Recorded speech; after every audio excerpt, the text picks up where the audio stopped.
सर्वप्रथम सर्वांना श्री स्वामी समर्थ. स्वामी महाराजांच्या कृपेने तुमच्या सर्व चांगल्या इच्छा पूर्ण होत ही स्वामींचरणी प्रार्थना करते आणि आजच्या व्हिडिओला सुरुवात करते. तर या वर्षीची वटपौर्णिमा 10 जून 2025 मंगळवार रोजी आलेली आहे. वटपौर्णिमेविषयी संपूर्ण माहिती, पूजाविधी, साहित्य, मुहूर्त, या दिवशी कोणत्या शुभ रंगाच्या साड्या घालाव्या नेसाव्या, कोणत्या नेसू नये, कोणत्या रंगाच्या बांगड्या घालाव्या, कोणत्या घालू नये, गरोदर महिला असतील, मासिक धर्माच्या महिला असतील, काय करावं, काय टाळावं, कोणते नियम पाळावे, त्याचबरोबर उपवास कधी करावा, उपवास कधी सोडावा, संपूर्ण माहिती आजच्या व्हिडिओमधून जाणून घेणार आहोत. व्हिडिओ शेवटपर्यंत बघा. चॅनलवर नवीन असाल कृपया चॅनलला नक्की सबस्क्राईब करा. यंदाची वटपौर्णिमा 10 जून मंगळवार रोजी आलेली आहे. प्रत्येक महिलेने कमेंटमध्ये आपल्या कुलस्वामिनीचं नाव जरूर लिहा, नाहीतर लिहा सर्वांनी श्री स्वामी समर्थ. वटपौर्णिमा का साजरी करतात? तर सावित्रीने आपल्या पतीचे प्राण परत मिळवण्याकरता यमराजाला भक्तीने संतुष्ट केले व आपल्या पतीचे प्राण परत मिळवले. ज्या वृक्षाखाली तो पुन्हा जिवंत झाला ते झाड होते वडाचे आणि तो दिवस होता ज्येष्ठ पौर्णिमेचा म्हणजे वटपौर्णिमेचा. त्यावेळी सावित्रीने वडाची मनोभावे पूजा केली. या प्रसंगाची आठवण म्हणून आजही आपण सर्व सवाशीण स्त्रिया वडाची ज्येष्ठ पौर्णिमेला वडाच्या झाडाची मनोभावे पूजा करत असतो. वडाची झाड म्हणजे देवतुल्य असे झाड म्हणून सुद्धा ओळखले जाते. वडाच्या झाडामध्ये प्रत्यक्ष ब्रह्मा, विष्णू, महेश तिन्ही देवतांचे स्थान आहे. जेव्हा आपण वटपौर्णिमेला वडाच्या झाडाची पूजा करतो तेव्हा आपल्याला त्रिदेवांचे पूजन केल्याचे पुण्य फळ, सुख, सौभाग्य प्राप्त होते. ब्रह्मा, विष्णू, महेश तिन्ही देवता आपल्याला भरभरून आशीर्वाद देतात. म्हणून प्रत्येक सवाशीण स्त्रीने वडाच्या झाडाची ज्येष्ठ पौर्णिमेला मनोभावे पूजा करावी. तसेच या वर्षीची वटपौर्णिमा 10 जून 2025 मंगळवार रोजी आलेली आहे. पौर्णिमा ज्येष्ठ पौर्णिमा प्रारंभ होणार आहे 10 जून मंगळवार रोजी सकाळी 11:35 ही पौर्णिमा तिथी प्रारंभ होणार आहे आणि दुसऱ्या दिवशी 11 जून दुपारी 1:13 ही पौर्णिमा तिथी संपणार आहे. आता बऱ्याच महिलांना प्रश्न पडलेला असेल की वटपौर्णिमा 10 तारखेला साजरी करावी की 11 तारखेला. तर वटपौर्णिमा या वर्षीची वटपौर्णिमा 10 जून 2025 मंगळवार रोजी साजरी आपण करणार आहोत. पण काही कारणास्तव माझ्या काही मैत्रिणींना 4 दिवस वगैरे असेल, काही मोठ्या कारणामुळे जर तुमची 10 तारखेला पूजा वगैरे करणं राहून गेलं, वडाच्या झाडाची पूजा करणं राहून गेलं तुमच्याकडून, तर मग तुम्ही दुसऱ्या दिवशी 11 जून 2025 बुधवार रोजी दुपारी 1:15 सुद्धा तुम्ही वडाच्या झाडाची पूजा करू शकतात. काही कारणास्तव तुमची पूजा राहून गेलं, काही महिलांना 4 दिवस वगैरे असतील आणि 5व्या दिवशी 11 तारखेला तुम्ही डोकं वगैरे धुवून पूजा केली तर मग तुम्ही करू शकता. काही कारण असेल तरच मग तुम्ही 11 तारखेला पूजा करायची आहे. नाहीतर आपण सर्व सवाशीण स्त्रियांनी 10 जून 2025 मंगळवार रोजीच वट सावित्रीची पूजा करायची आहे, म्हणजे वडाच्या झाडाची पूजा करायची आहे. आता ज्या महिला 11 तारखेला पूजा करणार असतील त्यांनी उपवास मात्र आपण सर्वांनी 10 तारखेलाच मंगळवार रोजीच करायचा आहे. बघा, 10 जूनला मंगळवार आलेला आहे, आपल्या कुलस्वामिनीचा दिवस आहे. सर्व महिलांनी या दिवशी लवकर उठायचं आहे आणि वडाच्या झाडाची पूजा करण्या अगोदर काही महिला काय करतात, सकाळी लवकर उठतात आणि घाई करून वडाच्या झाडाची पूजा करून येत असतात. तर असं करू नका महिलांनो.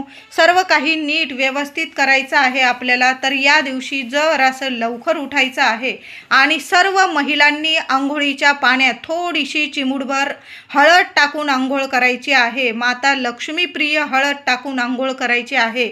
लक्ष्मी नारायण प्रसन्न होतील, तिन्ही देवता प्रसन्न होतील म्हणून हळद टाकून नक्की आंघोळ करा. जे काही शारीरिक मानसिक त्रास असतील संपूर्णपणे नष्ट होतील महिलांनो.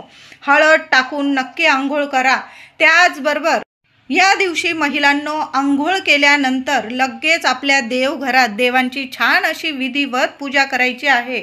मंगळवार आलेला आहे. या वर्षीची ज्येष्ठ पौर्णिमा म्हणजेच वटपौर्णिमा मंगळवारी आलेली आहे. आपल्या कुलस्वामिनीची माता लक्ष्मीची छान अशी विधिवत पूजा करा. मूर्ती असेल, फोटो असेल पुसून घ्या. मूर्ती असेल छान पंचामृताने किंवा गाईच्या कच्च्या दुधाने अभिषेक करायचा आहे. मूर्ती छान देवघरात स्थापन करायच्या आहे आणि कुलदेवीचा मंगल कलश सुद्धा या दिवशी जरूर भरा. त्याचबरोबर देवी आईची ओटी भरायची आहे. आता तुम्ही खणा नारळाची नाही भरली वटपौर्णिमेला देवी आईची ओटी तरीही चालेल, पण गहू आणि आंबा आणि गहूने देवी आईची ओटी भरायची आहे. एक ओटी तुम्हाला तुळशीजवळ सुद्धा एखाद्या वाटीत तुम्ही ओटी ठेवा किंवा आपल्याकडं वडाचे पानं असतील तुमच्याकडं तर त्या एक वडाचं पान घ्यायचं. देवघरात सुद्धा एखाद्या ताटलीवर एखादं वडाचं पान ठेवा. मूठभर गहू घ्या. दोन्ही मुठीत ओंजळीत तुम्हाला गहू घ्यायचे आहे. देवी आई समोर ठेवा. त्यावर एक आंबा ठेवा. हळदी कुंकू फुलं वाहून देवी आईची ओटीची पूजा करा. तुमच्या मनात जी इच्छा असेल देवी लक्ष्मीला तुमच्या कुलस्वामिनीला सांगा. तुळशी मातेसमोर सुद्धा तुम्हाला ओटी ठेवायची आहे. हळद कुंकू फुलं वाहून तुळशी मातेची सुद्धा पूजा करायची आहे. साद्र संगीत आधी देवघरात देवांची तुळशी मातेची पूजा करा आणि मगच तुम्हाला वडाच्या झाडाखाली जाऊन पूजा करायची आहे. काही महिला घाईघाई करता आधी वडाच्या झाडाची पूजा करून येता आणि मग घरातल्या देवांची. असं करू नका. आधी आपल्या देवघरात देवांची पूजा करायची आहे. तुळशी मातेची पूजा करा. आपल्या कुलस्वामिनीची ओटी भरा. नुसती गव्हाने आणि आंब्याने भरली तरीही चालेल. ज्येष्ठ पौर्णिमेला वटपौर्णिमेला गव्हाच्या ओटीला खूप महत्त्व आहे. आपण इतर वेळी तांदळाची अख्ख्या तांदळाची ओटी भरत असतो. यावेळी ज्येष्ठ पौर्णिमेला जेव्हा आपण वडाच्या झाडाजवळ ओटी ठेवतो किंवा 5 बायकांना ओटी भरतो आंब्याने तेव्हा गव्हाला खूप महत्त्व आहे. महिलांनो या दिवशी गव्हाचाच वापर करा. आपल्या कुलस्वामिनीची ओटी भरताना, तुळशी मातेजवळ ओटी ठेवताना किंवा वडाच्या झाडाखाली ओटी भरताना, 5 बायकांची ओटी भरताना तुम्ही मूठ असे गहू वापरायचे आहे. तांदूळ वापरू नका. गव्हाला खूप महत्त्व आहे. सोन्यासारखं सुख ऐश्वर्य तुमच्या ओटीत देवी आई साक्षात लक्ष्मी माता देईल म्हणून गव्हाचाच वापर करायचा आहे. वटपौर्णिमेच्या दिवशी हिरव्या रंगाची साडी जर महिलांनो तुमच्याकडं असेल तर अवश्य नेसा, परिधान करा. सुख सौभाग्याचं प्रतीक आहे हिरवा रंग. हिरवा रंग देवी आईचा आवडता बहरलेला शुभ रंग आहे म्हणून हिरवा रंग जास्त करून हिरवा रंग जर परिधान केला सुख सौभाग्यात वाढ होईल. त्याचबरोबर तुमच्याकडं लाल रंगाची साडी असेल, पिवळ्या रंगाची, हळदी कुंकवाचा शुभ रंग आहे. प्रत्यक्ष माता लक्ष्मी, श्रीहरी विष्णू, आपला गणपती बाप्पा यांचा प्रिय रंग आहे म्हणून हे सुद्धा रंग तुम्ही परिधान करू शकता. त्याचबरोबर केशरी रंग आनंदाचा, उगवत्या सूर्यासारखा तेजस्वी रंग आहे. केशरी म्हणजेच ऑरेंज कलरची साडी असेल तुम्ही ती परिधान करू शकता. त्याचबरोबर गुलाबी किंवा जांभळ्या रंगाची साडी असेल तुमच्याकडं, प्रेमाचे प्रतीक आहे हे सुद्धा रंग. तुम्ही हिरवा रंग, लाल, पिवळा, ऑरेंज, गुलाबी, जांभळा हे रंग तुम्ही आनंदाने परिधान करू शकता. पण चुकून सुद्धा काळ्या रंगाची किंवा तुम्हाला जर वाटत असेल काळ्या रंगावर इतर बॉर्डर आहे पण चुकून सुद्धा काळा रंग या दिवशी परिधान करू नका. मंगळवारी आलेली आहे वटपौर्णिमा. शुभच रंग आपल्याला परिधान करायचे आहे. हिरवा रंग परिधान करा, लाल रंग परिधान करा, पिवळा, ऑरेंज, गुलाबी, जांभळा या कलरच्या साड्या आपण परिधान करू शकतो. तुम्ही वांगी कलरचं साडी असेल तुमच्याकडं ती सुद्धा तुम्ही परिधान करू शकता. पण चुकून सुद्धा पांढरा कलर असेल, काळा असेल, ग्रे असेल, डार्क निळा असेल अशा कलरच्या साड्या आपल्याला टाळायच्या आहे या दिवशी. तरी चुकून सुद्धा या रंगाच्या साड्या अजिबात परिधान करू नका. त्याचबरोबर महिलांनो हिरव्या काचेच्या बांगड्या सौभाग्यवती स्त्रियांनी या दिवशी हातात नक्की घाला. आधीच्या असतील तुम्ही 4 दिवसात वगैरे वापरलेल्या असतील, कुठं गेलेले असतील तुम्ही सुतकात वगैरे, तर मी म्हणेल ह्या बांगड्या अशा बांगड्या काढून टाका आणि वटपौर्णिमेच्या दिवशी छान जरा कमी भरल्या, तुम्ही 6 भरल्या तरीही चालेल, तुम्हाला जास्त बांगड्या घालायची सवय नसेल, किमान पौर्णिमेची पूजा करोस्तोवर तरी तुम्ही हातात बांगड्या घालूनच या दिवशी प्रत्येक सवाशीण स्त्रीने छान अशी साडी नेसून, हातात बांगड्या घालून, मंगळसूत्र, जोडवी, छान असा साज शृंगार करूनच वडाची पूजा करायची आहे. फाटके तुटके कपडे किंवा अगदी 4 दिवसात वापरलेले वगैरे कपडे असतील, असे कपडे घालून चुकून सुद्धा महिलांनो वडाची पूजा करू नका. वडाची पूजा करताना मी म्हणेल वडाच्या झाडाखाली जाऊनच पूजा करायची आहे. फांद्या वगैरे तोडून आणलेल्या आहे आणि तुम्ही त्याची पूजा करताय असं करू नका. तुम्हाला जर झाड लावायचं असेल वडाचं, तुम्ही नवीन झाड घेऊन या आणि त्या झाडाची पूजा केली आणि नंतर ते झाड तुम्ही एखाद्या गार्डनमध्ये तुमच्या घराजवळ लावलं तर अतिशय उत्तम. पण फांद्यांची पूजा करू नका. फांद्या तोडायची चूक अजिबात करू नका. या दिवशी आपल्याला झाडाचीच पूजा करायची आहे. बघा, बऱ्याच ठिकाणी झाडं असतात, आपण झाडाखाली जाऊनच पूजा करायची आहे. नका. एखादं झाड लावता आलं वडाचं तर अतिशय उत्तम. झाड घेऊन या, छोटं असलं तरी चालेल, त्या झाडाची पूजा करा. नंतर ते झाड तुम्ही एखाद्या बागेत, गार्डनमध्ये, घराबाहेर लावून टाकलं तर अतिशय उत्तम. झाडाचीच पूजा करायची आहे. या दिवशी कुणाचाच अपमान करू नका, कुणाला कमी लेखू नका. कोणत्या रूपाने देवी आई आपल्या घरी येईल आणि आपल्याकडून पाहुणचार घेऊन जाईल, मान सन्मान करून जाईल, सांगता येत नाही. म्हणून प्रत्येक स्त्रीचा आपण मान सन्मान करायचा आहे. कुणाचाच अपमान होणार नाही याची प्रत्येकाने काळजी घ्यायची आहे. मांसाहार, मद्यपान होणार नाही याची काळजी घ्या. जेवढे झाडं लावता येईल तेवढे आपण बघायचं आहे. झाडं लावा या दिवशी, एक का होईना प्रत्येकाने. वडाचं लावा, तुळस लावता आली तुळस लावा, किंवा इतर झाडं लावायचे असेल तुम्हाला तर अतिशय शुभ दिवस आहे. आनंदाने एक का होईना प्रत्येकाने झाड लावण्याचा प्रयत्न जरूर करायचा आहे.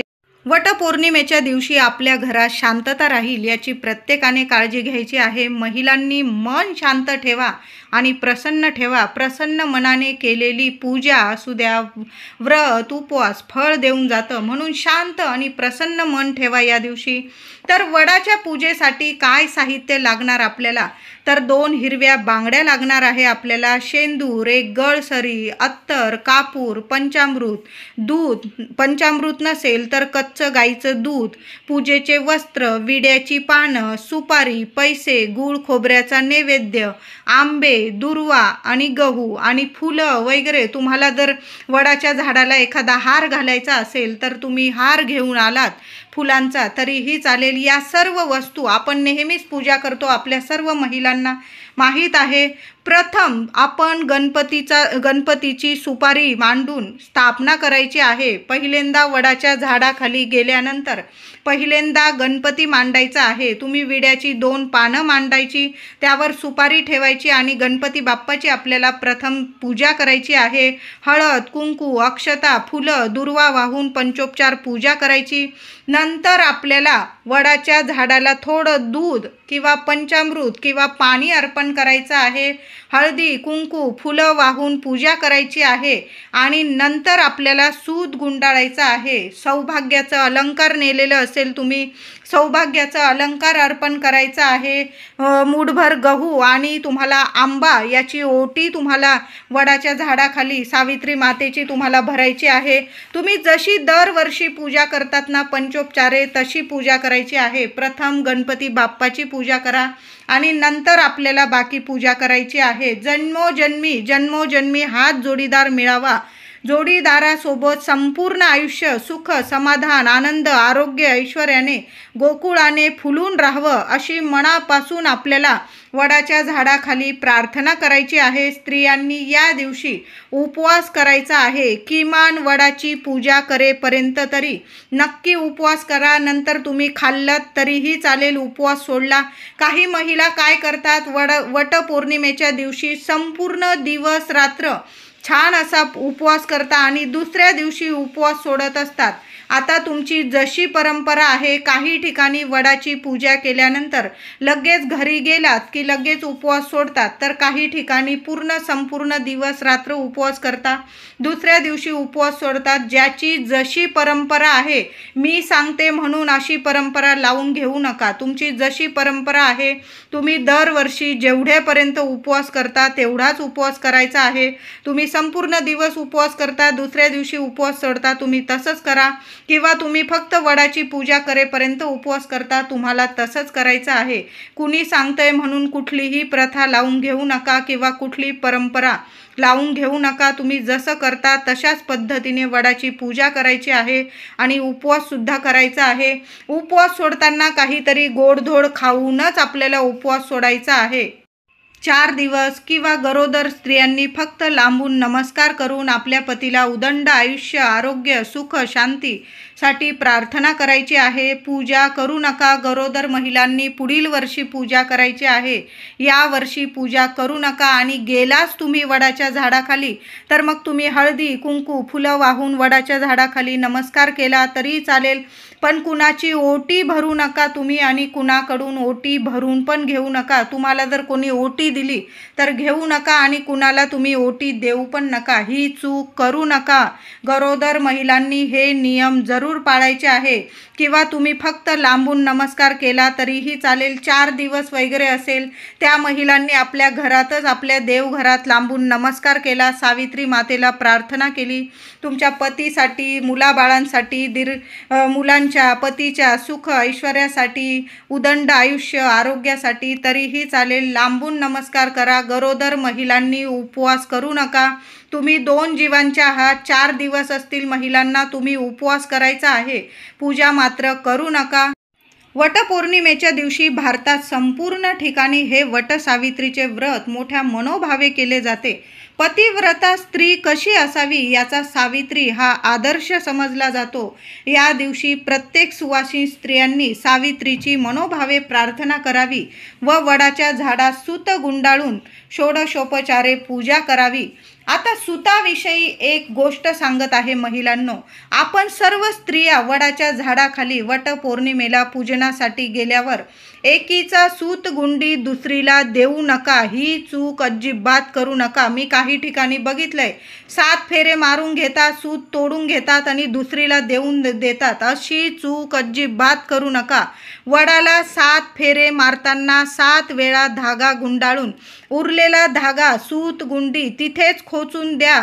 ती तोडण्याची, कापायची चूक करू नका. वडाची पूजा करताना बरोबर स्वतःचा धागा घेऊनच झाडाखाली जा. आधी आपलं पूजेचं ताट तयार करायचं. सगळ्या वस्तू आहे का नाही काळजीपूर्वक बघा आणि त्यात खास करून सुताची गुंडी असायलाच हवी. बघा, तुम्हाला पूजा साहित्याच्या दुकानात सर्व गोष्टी मिळून जातील, सर्व वस्तू मिळून जातील. ती सूत गुंडी घ्यायची आणि मगच वडाची पूजा करायला जायची आहे. विसरू नका. अगदी सख्या बहिणी जरी असाल तुम्ही, तरी एकमेकींनी स्वतःची गुंडी देऊ नका एकमेकींना. तुम्ही जरी बहिणी असल्या, तुमचे एकमेकींचे कुळ मात्र वेगवेगळे आहे. प्रत्येकीने आपल्या पतीसाठी एक वेगळी सूतगुंडी घेऊन जायची आहे. इतरांकडं मागत बसू नका. 7 वेळा धागा बांधला झाडाला की तोडू नका. उरलेला तिथंच खोचून द्यायचा आहे. तरच तुमचं वटपौर्णिमेचं व्रत पूर्ण होणार आहे. आपली सूतगुंडी इतरांना देऊ नका, मागत बसू नका आणि तोडत बसू नका. या चुका करू नका. या चुका करतो आणि मग काही ना काही अडीअडचणी पतिदेवांना भोगाव्या लागतात. मग कामात त्यांना काही अडीअडचणी आल्या, काहीतरी दुर्घटना वगैरे घडली की आपण म्हणतो मी एवढं व्रत केलं, एवढी देवपूजा केली, मग असं का झालं. तर या छोट्या मोठ्या चुका होतात आणि त्याचं मात्र आपल्या संपूर्ण कुटुंबाला काही ना काही विघ्न आपल्याला भोगावं लागतं. म्हणून अशा चुका अजिबात करू नका. प्रत्येकीने प्रत्येकीची सूतगुंडी वेगळी घेऊन जायची आणि ती तिथंच खोचून द्यायची आहे. तोडू नका, घरी आणू नका. पुढील वर्षी कामात येईल असं बघू नका. 10 रुपयाला सूतगुंडी 5-10 रुपयाला मिळून जाईल. आपण आपले बरेच असे खर्च करतो. पतिदेवांसाठी आपण एवढा खर्च करू शकतो. वडाच्या झाडाची पूजा केल्यानंतर तिथं जर महिला असतील तर त्यांची छान अशी ओटी भरा. गहू आणि आंब्याने भरली तरीही चालेल. काही ठिकाणी फणस वगैरे बऱ्याचशा अशा वस्तू देऊन सुद्धा ओटी भरली जाते. 5-5 काळे मणी धाग्यात ओवून सुद्धा दिले जातात. तुम्हाला जर कोणी दिले तर ते टाकून देऊ नका. तुमच्या मंगळसूत्राला तुम्ही बांधून द्यायचे आहे. जोवर ते नीट आहे तोवर त्या मंगळसूत्रालाच राहू द्या. टाकून देण्याची चूक करू नका. काही ठिकाणी 5 बायकांना सुद्धा 5 ठिकाणी सुतात 5-5 काळे मणी देण्याची प्रथा आहे. तुम्ही जशा पद्धतीने ओटी भरता तशा पद्धतीने ओटी भरायची आहे. आता काही वेळा जर महिलाच मिळाल्या नाही तर मग तुम्ही देवघरात आपल्या कुलदेवीची ओटी भरा, माता लक्ष्मीची ओटी भरा, त्याचबरोबर आपल्या तुळशी मातेची ओटी भरा. साक्षात लक्ष्मी माता आहे.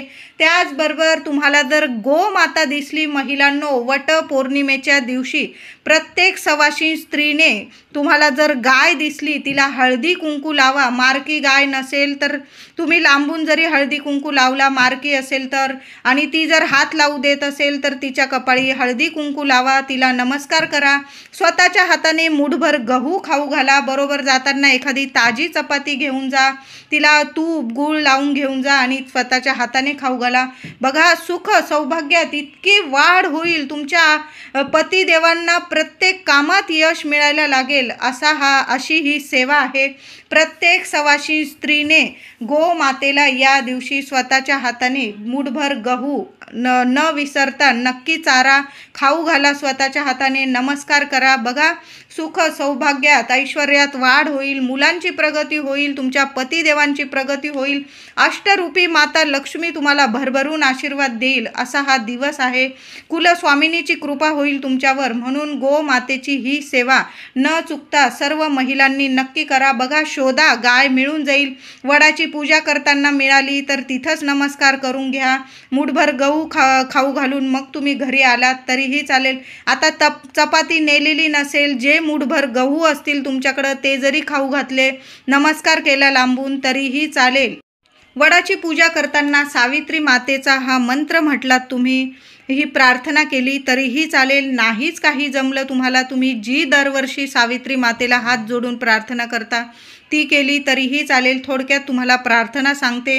सावित्री ब्रह्मवादिनी सर्वदा प्रिय भाषिणी तेन सत्ते नमः पाहि दुःख संसार सागरात अवियोगी यथा देव सावित्र्या सही तस्य ते अवियोग तथास्माक भूयात जन्म जन्मनी. ही प्रार्थना बोलता आली तुम्हाला तर बोला, नाही तर तुम्ही जशा हात जोडून नमस्कार करता महिलांनो, सावित्री मातेला नमस्कार करा, प्रार्थना करा. खऱ्या मनाने केलेली प्रार्थना फळ देऊन नक्कीच जाते. आता थोडक्यात तुम्हाला मी वटपौर्णिमेची थोडक्यात कथा सांगत आहे. सावित्रीने सत्यवानाबरोबर विवाह केला. सत्यवानाला 1 वर्षाच्या अंती मृत्यू येणार आहे असे नारद मुनींनी तिला सांगितले होते. नारदाने सांगितलेल्या दिवसाच्या पूर्व 3 दिवस तिने उपवास सुरू केले. तो लाकडे फुले फळे आणण्याकरता अरण्यात गेला असता सावित्री त्याच्या बरोबर गेली. ते वनातील शोभा पाहत पाहत चालले होते, पण सावित्रीचे मन मात्र जागेवर नव्हते. सत्यवानाने सर्व फळे गोळा केली. वाळलेली लाकडे तोडण्यासाठी तो झाडावर चढला. नंतर त्याला चक्कर यायला लागली व तो घाबरला. डोळ्यापुढे त्याला अंधार वाढू लागला. सावित्री पतीला म्हणाली, नाथ, आपण थोडा वेळ विश्रांती घ्या, म्हणजे आपणास बरे वाटेल. सत्यवान सावित्रीच्या मांडीवर डोके ठेवून झोपला. इतक्यात तिला समोरून एक दिव्य पुरुष येताना दिसला. क्षणात त्याने आपले मृत्यूपाश सत्यवानाचे प्राणहरण करण्यासाठी टाकले. हे पाहून सावित्रीने त्या दिव्य पुरुषाच्या चरणावर मस्तक ठेविले. त्या दिव्य पुरुषाला नमस्कार केला व तिने विचारले की तुम्ही कोण आहात? तेव्हा पुरुष म्हणाला, मी प्राणहरण करणारा यमराज आहे. हे ऐकून सावित्री त्याच्या पाठोपाठ जाऊ लागली. हे पाहून यमराज म्हणाले, सावित्री, तू पतिव्रता आहेस, तू धार्मिक आहेस, तुझ्या पती सेवेवर मी प्रसन्न आहे. तेव्हा जो पाहिजे तो वर माग. तेव्हा तिने आपल्या पतीचे प्राण परत यावे असा वर मागितला व तो चमत्कार झाला. सत्यवान पुन्हा जिवंत झाला. सावित्रीची पतीवर किती निष्ठा आहे याची परीक्षा होती. यावरून सावित्रीने पतिनिष्ठा व पतिव्रता या गुणांनी प्रत्यक्ष यमराजाला हरवले, अशी ही थोडक्यात कथा आहे. बघा, ज्येष्ठ पौर्णिमेच्या दिवशी आणि ज्येष्ठ पौर्णिमेच्या दिवशी वडाच्या झाडाखाली सावित्रीने आपल्या पतीचे प्राण परत मिळवले, हाच तो दिवस. म्हणून आपण या दिवशी सर्व सावित्री, आपण सर्व सावित्रीच आहोत.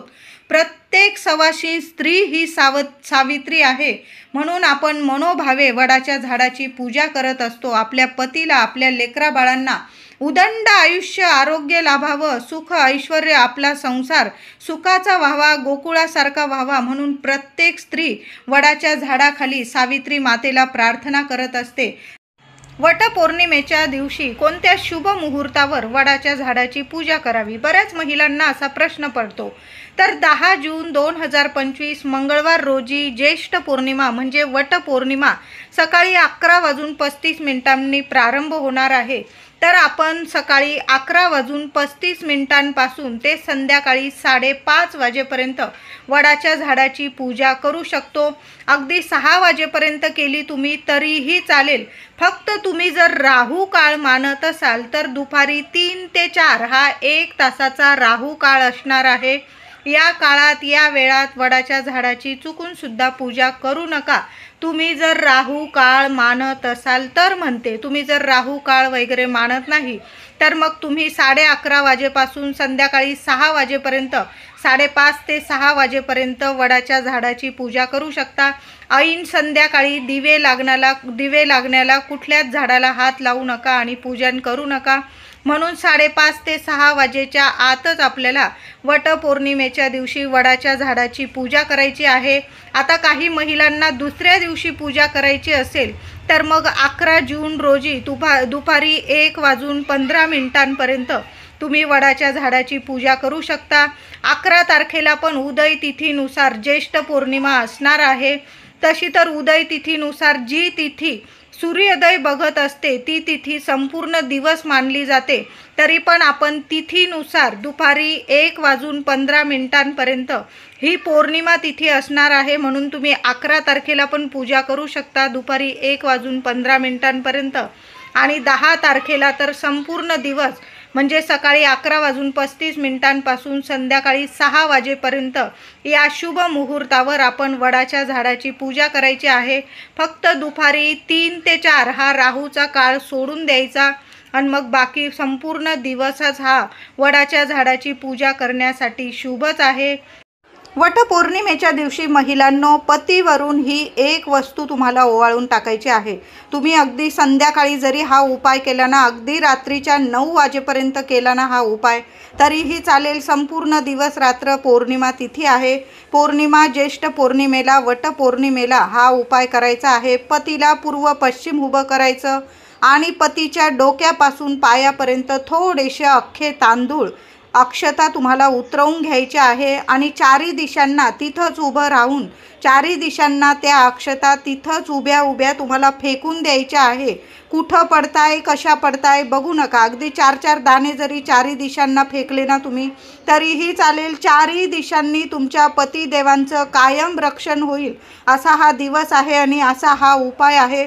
प्रत्येक महिलेने आपल्या पतीवरून वटपौर्णिमेला थोडेसे चिमूटभर तांदूळ नक्की उतरवून टाकायचे आहे. चारी दिशांना फेकून द्या. नंतर तुम्ही झाडांमध्ये वगैरे टाकून दिले, कचऱ्यात वगैरे, काही हरकत नाही. चारी दिशांनी पतिदेवांचं रक्षण होईल. चारी दिशांनी पतिदेवांची भरभरून प्रगती होईल. काही इडापिडा असेल, काही मागे विघ्न असेल, संपूर्ण नष्ट होईल. कोणी शत्रू त्रास देत असेल तिथंच नष्ट होईल असा हा उपाय आहे. पतीवरून थोडेसे तांदूळ नक्की उतरवून टाका. वटपौर्णिमेला महिला आणि पुरुष म्हणजे पती पत्नीने एक उपाय, एक सेवा करायची आहे. रात्री झोपायच्या आधी ही सेवा करायची आहे. तर काय करायचं आहे, ज्यांच्यात दुरावा आहे, काही कारणास्तव भांडणं वगैरे होतात, काही म्हणजे तुमच्या घरात किरकोळ वादविवाद होतात, तुमच्या पती पत्नीमध्ये वादविवाद होऊ दे किंवा नको होऊ दे, वटपौर्णिमेला प्रत्येक पती पत्नीने ही सेवा नक्की करायची आहे. काय करायचं, हातपाय धुवून घ्यायचं, झोपायच्या आधी हा उपाय करायचा. तर चंद्राकडे बघून आपल्याला एक शब्द बोलायचा आहे. तुम्हाला तुमच्या गच्चीवर वगैरे गेलात तुम्ही किंवा बाहेर गेला, तुम्ही बिल्डिंगमध्ये राहता, बाहेर जाऊन जरी हा उपाय केला तरी चालेल. ही सेवा आहे ही. तर काय करायचं आहे, चंद्राकडे बघून दोघं पती पत्नीने उभं राहायचं. चंद्राकडे बघून तुम्हाला 12 वेळा गायत्री मंत्र ओम भूर्भुवस्वः तस्य वितुर्वरेण्यं भर्गो देवस्य धीमहि धियो यो नः प्रचोदयात् गायत्री मंत्र तुम्हाला 12 वेळा म्हणून लगेच झोपी जायचं आहे। ही सेवा केली, कुणाशीच बोलू नका, तुम्ही एकमेकांशी सुद्धा बोलू नका, लगेच झोपी जायचं आहे। आर्थिक स्थिती इतकी मजबूत होईल, पैसाच पैसा यायला लागेल। चंद्राकडं बघून हे 2 शब्द नक्की बोला वटपौर्णिमेच्या रात्री आणि मग झोपी जायचं आहे। खूप सुंदर अनुभव येतील। कितीही दुरावा असेल तुमच्यात, प्रेम निर्माण होईल। काही किरकोळ कारणास्तव भांडणं होत असतील, नष्ट होतील आणि तुमच्या घरात पैसा येऊ लागेल, लक्ष्मी यायला लागेल, लक्ष्मी टिकून राहील। पैसा घरात राहिला की काही पैशांमुळे तुमच्या घरात वादविवाद होत असतील ते सुद्धा नष्ट होईल आणि घरात प्रेमाचं आणि आनंदाचं सकारात्मक वातावरण निर्माण होईल। लक्ष्मी तुमचं घर सोडून कधीच जाणार नाही, असा हा उपाय आहे। नक्की करा। पती आणि पत्नीने मिळून ही सेवा करायची आहे। ज्येष्ठ पौर्णिमा मोठी पौर्णिमा आहे। तुमचे मुलं बाळ त्रास देत असतील, किरकिर करत असतील, रडरड करत असतील, तुम्हाला वाटतंय मुलांना दृष्ट झालेली आहे, ज्येष्ठ पौर्णिमेला मुलांची सुद्धा नजर काढून टाका। छोटासा तुरटीचा खडा घ्यायचा आहे। सकाळी काढा 11:30 नंतर किंवा रात्रीच्या 10 वाजेपर्यंत काढली तरीही चालेल। पूर्व पश्चिम मुलाला उभं करायचं आहे। मुलगा लहान असो मोठा असो, प्रत्येक आईने एक तुरटीचा खडा मुलावरून डोक्यापासून पायापर्यंत 7 वेळा ओवाळून घ्यायचा आहे, उतरवून घ्यायचा। श्री स्वामी समर्थ बोला आणि उतरवून घ्या आणि तो तुरटीचा खडा वाहत्या पाण्यात बेसिनमध्ये तुम्ही हात धुवून टाका किंवा तुमच्या घराबाहेर चूल वगैरे असेल त्यात टाकून दिलं, क्षणात तुमच्या मुलांना कशीही लागलेली बाधा, नजर, दृष्ट लगेच उतरून जाईल। मुलं हसते खेळते राहतील, भरपूर प्रगती होईल। असा एक तुरटीचा खडा ज्येष्ठ पौर्णिमेला म्हणजे वटपौर्णिमेला मुलांवरून नक्की उतरवून टाका। आणि पतिदेवांवरून मी तुम्हाला सांगितलं थोड्याशा अक्षता म्हणजे अख्खे तांदूळ उतरवून टाकायचा आहे। व्हिडिओ आवडला असेल तुम्हाला लाईक करा, शेअर करा, चॅनलला कृपया सबस्क्राईब करा। धन्यवाद।